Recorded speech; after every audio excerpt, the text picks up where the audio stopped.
നമസ്കാരം. Ruth vision ന്യൂസിലേക്ക് സ്വാഗതം. കൊല്ലം ചടയമംഗലത്ത് KSRTCയുടെ ഡ്രൈവിംഗ് സ്കൂൾ ഉദ്ഘാടനം ചെയ്തു. 2024 ഡിസംബർ 16 രാവിലെ 9 മണിക്ക് ചടയമംഗലം KSRTC ബസ് സ്റ്റാൻഡിലുള്ള പ്രത്യേകം സജ്ജീകരിച്ച കെട്ടിടത്തിലാണ് ഡ്രൈവിംഗ് സ്കൂളിന്റെ ഉദ്ഘാടനം നടന്നത്.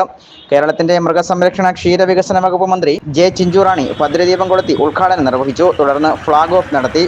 എല്ലാവർക്കും ഒരുപോലെ പ്രയോജനകരമാകുന്ന രീതിയിലാണ് ഡ്രൈവിംഗ് സ്കൂൾ സംവിധാനം ഒരുക്കിയതെന്ന് മന്ത്രി പറഞ്ഞു.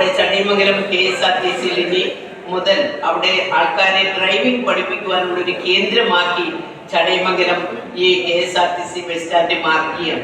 ആർക്കെങ്കിലും പരിശീലനം നേടണമെന്നുണ്ടെങ്കിൽ KSRTC ചെന്നാൽ ബസ്സിന്റെ വേണമെങ്കിലും ആട്ടോയുടെ വേണമെങ്കിലും കാറിന്റെ വേണമെങ്കിലും ഇതിന്റെയൊക്കെ തന്നെ പരിശീലനങ്ങൾ നടത്തുവാൻ പറ്റാവുന്ന ഒരു കേന്ദ്രമായി നമ്മുടെ ചടയമംഗലത്തെ ഏറ്റെടുത്തിട്ടുണ്ട്. നമുക്കറിയാം, ഇന്ന് അവിടെ പഠിച്ചിറങ്ങുന്നവർ നല്ലതുപോലെ പരിശീലനം കിട്ടിയവരായിരിക്കും.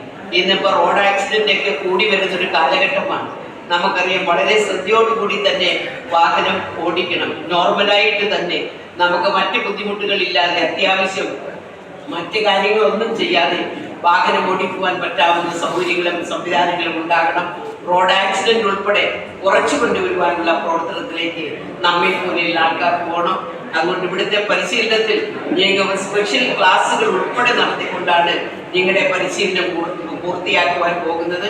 പുറത്തുള്ള തുകയെക്കാളും കുറഞ്ഞ തുക കൊടുത്തുകൊണ്ടാണ് ഗവൺമെന്റ് സ്ഥാപനമായ KSRTC അത്തരത്തിൽ മുന്നോട്ട് പോകുവാൻ സാധിക്കുന്നത്. ഇപ്പൊ KSRTC ഒക്കെ കുറച്ച് മാറ്റം വന്നിട്ടുണ്ട് എന്നുള്ളത് യാഥാർത്ഥ്യമാണ്. ചടയമംഗലം ഗ്രാമപഞ്ചായത്ത് president Mini Sunil, block panchayat vice president Hari Nair, Chadayamangalam ഗ്രാമപഞ്ചായത്ത് vice president A Raju, KSRTC depot അധികൃതർ തുടങ്ങിയവർ ചടങ്ങിൽ പങ്കെടുത്തു. Ruth vision news, Chadayamangalam.